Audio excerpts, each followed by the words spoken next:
Hey, American contractors, viewers of the American Contractor Show. I'm here with John Dye at Win the Storm, and I have to tell you, anyone that is associated with American Contractor Show, you are a badass. Big shout out to American Contractor Show. If you don't know, you definitely need to check out the Storm Summit. They're doing it in excellence. Check them out. Hey, what's up? This is your friend, Francisco Serrano. If you haven't checked it out, American Contractor Show, YouTube channel, Facebook channel, Twitter, Instagram, all the platforms, you need to go them, like them, start learning about your craft. Hey, I'm Matt Danskin with Restoration Referral System. Check out the American Contractor Show. The truck that they've got is awesome. Everything else that they have going on. C3 was eager to help us, and even whenever we weren't giving them work, they were still eager to give advice. The things that they were putting out for the for changing from DMO to RFG and giving that to the industry and not charging anything for it, I thought was really cool. And that's stuff that I, as a contractor, appreciate. I'd recommend C3 to any contractor that's looking for a PA, especially if you're around Colorado. Great guys, man. I'm nothing but happy with the work they've done for us.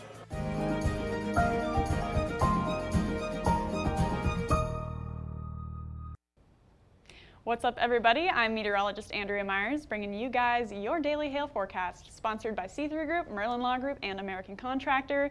Thanks to them for all that they do and for making these videos possible. If you guys want to go check them out, you can do that in the description to this video.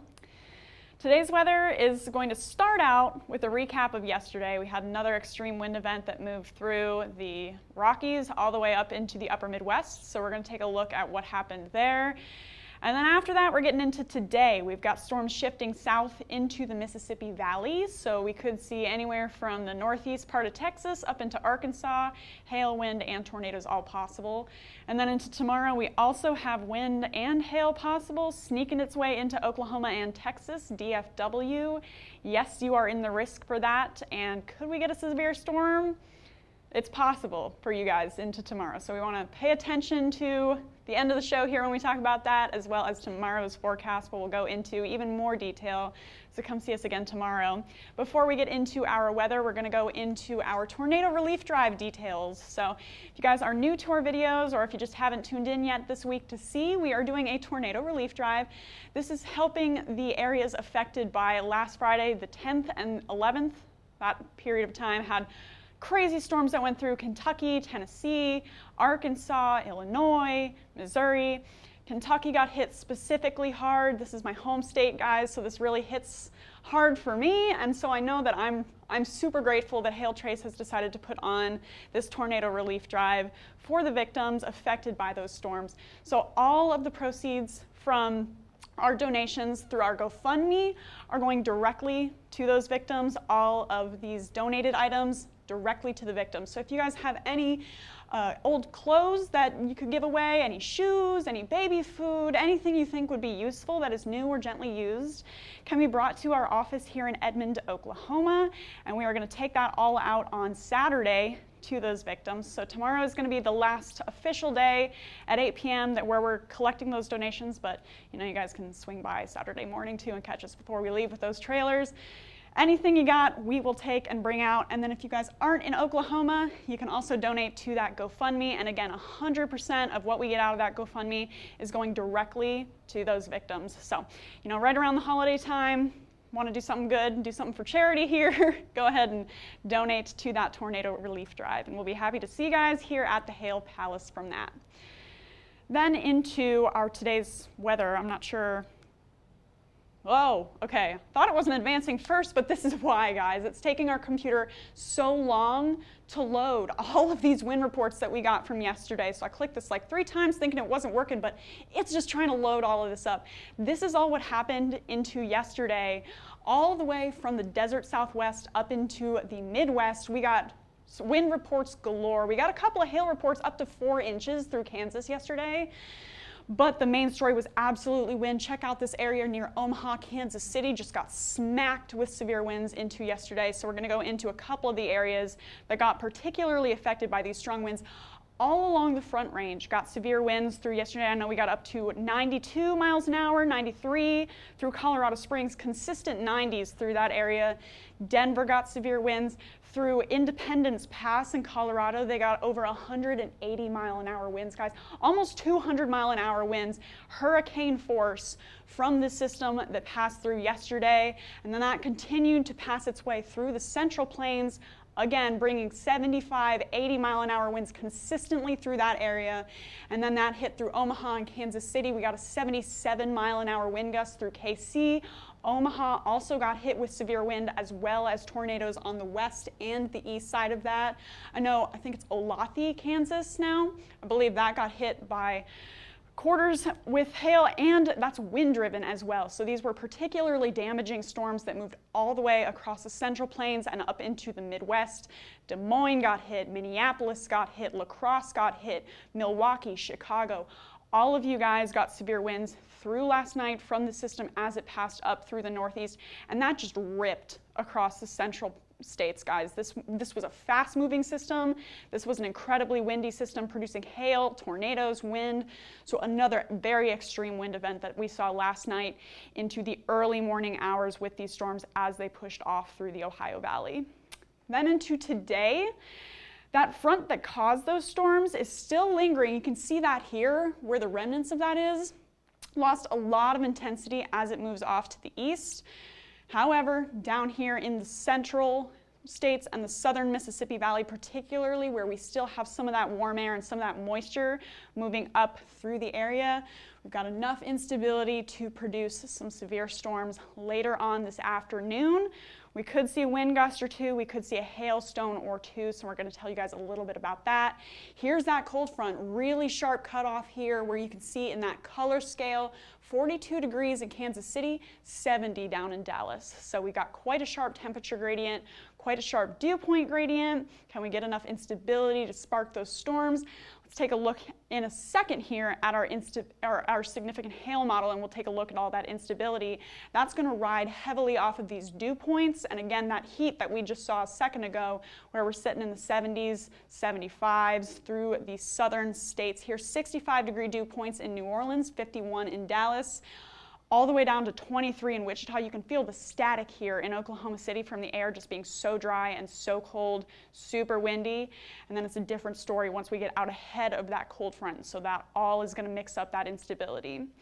So that plays here into our significant hail model. This takes all of those stability factors into play and puts it in simple terms here for what size of hail we can expect based off of that.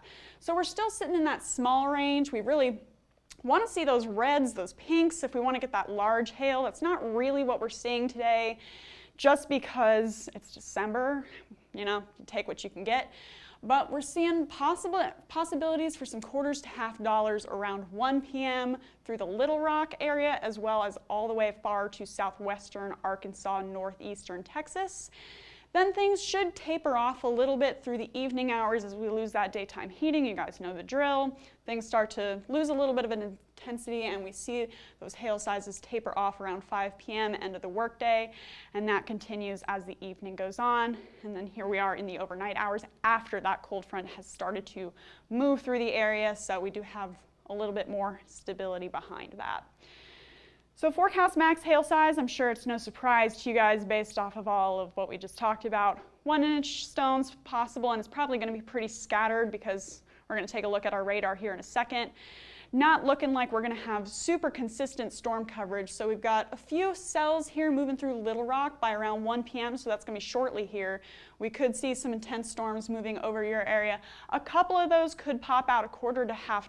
However, we're mostly, again, looking at wind with this system because that's what it has been consistently putting out. So $1/4 to $half are possible, as well as gusty winds. That's going to continue to push off to the east by 4 p.m. here, moving through Memphis, as well as the southeastern part of Arkansas, and that's going to continue to push southeast as the day moves forward. Scattered storms, lots of rain, lots of thunder, some gusty winds here and there, and again, possibly $1/4 or $2. So surprise, surprise, here's what we got for our hail forecast. Quarters possible all the way from northeastern Arkansas into northeastern Texas. If you guys are in the Shreveport area, you guys are just on the edge of where those storms will pass if they can reach you. Low end chance of quarters for you guys, low end chance of quarters for Little Rock with any of those isolated storms that are going to move over you guys within the next hour or so. Then for wind, we're going to see more consistent wind. However, just because of the scattered nature of those storms, we're going to keep everybody in a low end chance. Same risk area pretty much, except for Memphis. We're adding you guys in since things do track over you guys later this evening. Low end chance for gusty winds for you guys, low end chance for Little Rock as well with some of those more intense storms. So very scattered today. However, those storms could still pop out a severe warning or two as time goes on. So we'll be watching that for you guys.